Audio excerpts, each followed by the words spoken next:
பொறாமையிலிருந்து விடுதலை. மத்தேயு 27:17.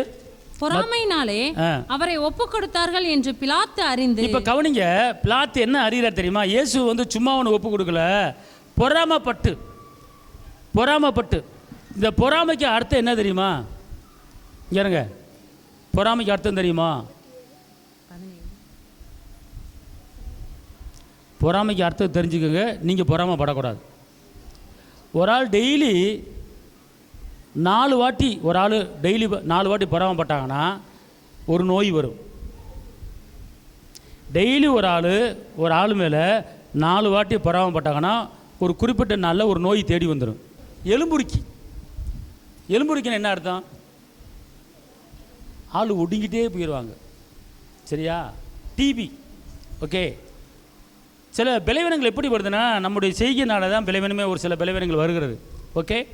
அப்போ இந்த பொறாமை என்ன அப்படின்னா முதல்ல தெரிஞ்சுக்கொள்ளுங்க. இப்போ நீங்கள் வந்து ஒரு 4 செயினை போட்டு வர்றீங்க, பக்கத்தில் இருக்கவங்க பார்க்குறாங்க, 4 செயினை போட்டு வர்றா, பொறாமப்பட்டாங்க. ஓகே, பொறாமப்பட்டாங்க. அப்போ பொறாமப்படுவதுக்கு நம்ம என்ன செய்யக்கூடாது? இடம் கொடுக்கக்கூடாது. ஓகே. இப்போ நல்லா கவனிங்களேன்.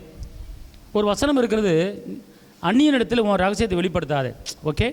இப்போ என்னன்னு கேட்டிங்கன்னா, ஒரு குடும்பத்தில் ஒரு அம்மா கஷ்டப்பட்டு பிள்ளைகளை படிக்க வச்சு நல்ல லெவலுக்கு படிக்க வச்சுட்டாங்க. வேலைக்கு அட்டன் பண்ணி ஒரு இன்ட்ரிக்கு அட்டன் பண்ணிட்டு வந்துட்டான் அந்த பையன்.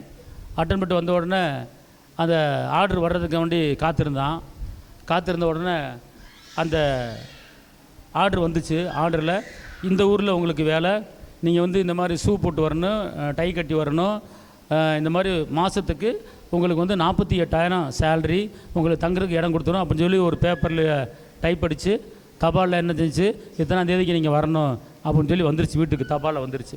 அதை பார்த்தோன்னே வீட்டுக்காரங்க என்ன, அம்மா என்ன பண்ணும்?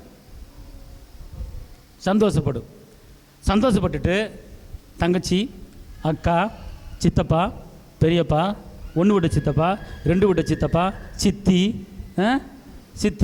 பக்கத்து வீடு சித்தி, ஏற்று வீடு சித்தி, முப்பாட்டன் கிப்பாட்டன் வந்த உணவு. சில விதத்தில் பார்த்தா இந்த ஏரியா பூரா எங்கள் சொந்தக்காரங்க தான் பண்ணுவாங்க. இந்த ஏரியா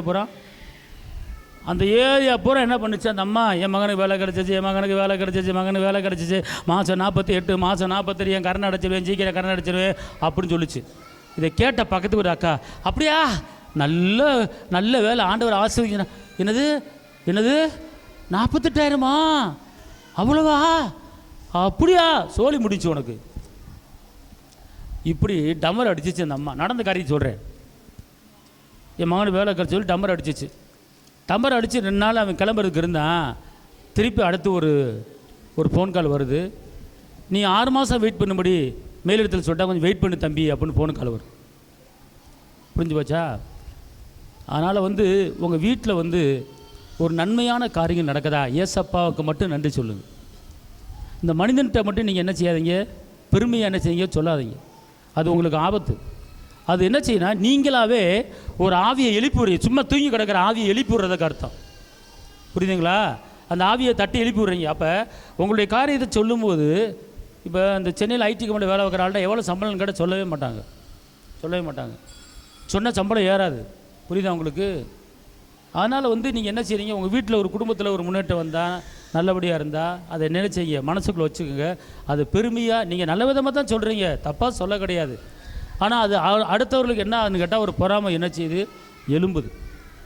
அப்போ கடைசியில் என்னாச்சு, அந்த வேலை வருவதுக்கு தாமதமாகி விட்டது, நடந்த காரியம். அதனால் என்ன செய்யுன்னு கேட்டிங்கன்னா, இந்த பொறாமை என்பது எலும்புரிக்கு நோய். நீங்களும் யார் மேலேயும் பொறாமைப்படக்கூடாது.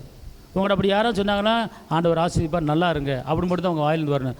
அப்படியா, அவ்வளவா அப்படிலாம் சொல்லக்கூடாது. அப்படி பண்ணிங்கன்னா பொறாமப்படுறதுக்கு அர்த்தம். அதனால் இப்போ இன்றைக்கி ஒரு காரியத்தை தெரிஞ்சு கொள்ளுங்க. உலகத்திலிருந்து வருகிற எந்த பொறாம ஆவிகளும் உங்களை தாக்காமல் இருப்பதற்கு இயேசு நமக்காக பொறாமப்பட்டு அடிக்கப்பட்டுட்டார். ஓகே. காரணம் இல்லாத சாபம் என்ன செய்யாது, பலிக்காது. புரிந்து கொள்ளுங்கள். அதனால் ஏசப்பா அடிக்கப்பட்டது நம்மை யாரும் பொறாமைப்படாமல் இருப்பதுக்கு. அவர் ஏற்கனவே பொறாமைப்பட்டு அடிக்கப்பட்டுட்டார். ஓகே. இதை நம்பணும், இது விசுவாசி. இன்னொரு வசனம் அப்போஸ்தலர் 5:17-18. அப்பொழுது பிரதான ஆசாரியனும் அவனோடு கூட இருந்த சதுசேய சமயத்தார் அனைவரும் எழும்பி பொறாமையினால் நிறைந்து அப்போஸ்தலர்களை பிடித்து பொதுவான சிறையிலே வைத்தார்கள். பாருங்க, இந்த சிறைச்சாலை வைப்பதுக்கு என்ன காரணம் கேட்டா பொறாமை. அவர்கள் அநேக அற்புதங்கள் பண்றாங்க, அதிசயங்கள் பண்றாங்க, அநேக பிசாசுகளை விரட்டுறாங்க, விடுதலை கொடுக்குறாங்க.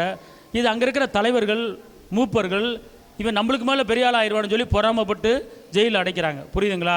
நல்லா தெரிஞ்சுக்கொள்ளுங்க. இன்னொரு வசனம் இருக்கிறது, அப்போஸ்தலர் 7:9. அந்த கோத்திர பிதாக்கள் பொறாமை கொண்டு யோசேப்பை எகிப்துக்கு கொண்டு போகும்படியாக விற்று போட்டார்கள். இப்போ நல்லா கவனிங்க. என்னதான் ஒரு கூட பிறந்த ஒரு இரத்த பாசமாக இருந்தாலும், என்னதான் ஒரு கூட பிறந்த அண்ணன் தம்பியாக இருந்தாலும், ஆனால் எல்லாருக்குள்ளும் இந்த பொறாமை ஆவி கிரியை செய்யும். இந்த யோசேப்பை விற்று போட்டார்கள். ஏன் விற்று போட்டார்கள் தெரியுமா? எதுக்காண்டி விற்று போ எப்படி சொல்லுது வசனம்? யோசேப்பை எகிப்து கொண்டு போகும்படியாக விற்று போட்டார்கள். அந்த கோத்திர பிதாக்கள் பொறாமை கொண்டு. எப்படி போட்டிருக்கு? பொறாமை கொண்டு. இது யார் செஞ்சது? கூட பிறந்தவன். யார் செஞ்சது? கூட பிறந்தவன் குழியில் போட்டு கொள்ள நினைக்கிறான். அப்புறமேட்டு தூக்கி எடுத்து எகிப்தில் என்ன செய்கிறாங்க? விற்று போட்டுறாங்க. சரிங்களா? ஏன் பொறாமப்படுறாங்க அப்படின்னு கேட்டால், யாக்கோப்பு எல்லா மகன்களை காட்டிலும் இந்த யோசேப்பு மேலே ரொம்ப பாசம் வச்சுருந்தார். இந்த யோசேப்பு மேலே அன்பு வச்சுருந்தார். இந்த யோசேப்பு தரிசனம் கண்டார். தரிசனத்தில் அப்பாட்ட சொல்கிறாரு, அப்பா பெருமை பாராட்டுறாரு. ஆனால் இவனுக்கு தான் ஆண்டவர் பேசுவாரா, தரிசனம் கொடுப்பாரா அப்படின்னு சொல்லி கூட பிறந்தவங்க என்ன செய்கிறாங்க? பொறாமப்படுறாங்க. இந்த பொறாமையில் அந்த கூட பிறந்தவங்க என்ன பண்ணுறாங்க? ஆடு மேய்க்க வரும்போது அப்பா பத்திரமா தான் அனுப்புகிறாரு. உணவெல்லாம் கொடுத்து விட்டு பத்திரம் தம்பியை பார்த்துக்கங்கடான்னு சொல்லி தான் அனுப்புகிறாரு. ஆனால் இந்த அண்ணன் தம்பிங்களும் சேர்ந்து இவனை அழிக்கும்படி, இவன் இருந்தால் நம்மளுக்கு நல்லது நடக்காது, நம்ம அப்பா இவன் மேலேயே பாசம் வைக்கிறார், இவன் மேலே நேசம் வைக்கிறாரு, இவனை கொன்று போட்டுட்டோம்னா நம்மளுக்கு ஒன்றும் ஆகுன்னு சொல்லி என்ன குளிக்கல போடுறாங்க. அதில் இருக்கிற அண்ணன் தம்பியில் ஒரு சகோதரர் என்ன பண்ணுறா, டே கொல்லாதீங்கடா, நம்ம கூட பிறந்த ரத்தம்டா, ஒன்றும் செய்ய வேணாண்டா அப்படின்னு சொல்லிட்டு அவன் அங்கேருந்து குளிக்கலேருந்து கத்துறான். அண்ணா அண்ணா அண்ணா அண்ணான்னு கத்துறான். அந்த கூக்குற நைட்டு ஃபுல்லாக கத்திக்கிட்டு இருக்கான். விடிய கத்துறான். நைட்டே தூக்கி போட்டாங்க குழியில். ஆனால் குழியிலேருந்து அண்ணா அண்ணான்னு கத்துறாங்க. அந்த குழிக்கில் பார்த்தா பாம்பு போகுது, பள்ளி போகுது, பூராம் போகுது. அதுக்குள்ளேருந்து அங்கிட்டு இங்கிட்டு ஓடிக்கிட்டு இருக்காரு. அண்ணா முடியல அண்ணா கத்துறான். கடைசியில் பார்த்தா நைட்டு ஃபுல்லாக கத்துறாரு யோசேப்பு. கடைசியில் விடிஞ்சிருச்சு. விடிஞ்சோன்னு பார்த்தா அங்கிருந்து ஒட்டகத்தில் ஒரு 2-3 பேர் வர்றாங்க. அவங்க யார்? எகிப்து நாட்டை சேர்ந்தவங்க.